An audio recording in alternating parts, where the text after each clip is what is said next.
It started in some form of pocket dimension. I was desperate to get out of it and get back to my wife, who was deathly sick. She was always a kind and overly giving soul. Often people took advantage of her when she wasn't getting herself in trouble. I had always done my best to protect her, but she was a stubborn thing. I'm writing in what in my own time would be November 13th, 2020, past the peak of the COVID pandemic. My wife had helped a man through the rain, having given her coat and no mask. The result was a disease far worse than the corona. I pleaded on that year's 11/11 that my wife would be spared. 2 days later, I find myself in a backrooms-like hallway, with many of my favorite things, incantations, and dreadful writings on every wall.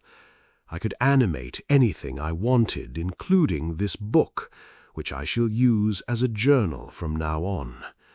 The halls went on and on.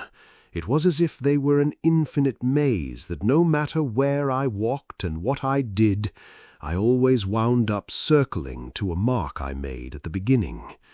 The walls were high, perhaps 12 or 13 feet high.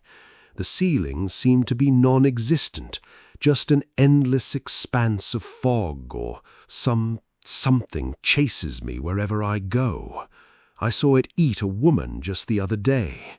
It picked her up in its beak and swallowed her whole. I remember her face. She was white with black hair, but her clothing implied she was from the 1700s.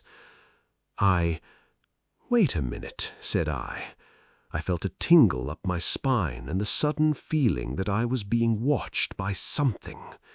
I tried to brush it off, but I quickly gave in to a run so fast and so deep I should have gotten away, but the beast grabbed in a matter of seconds.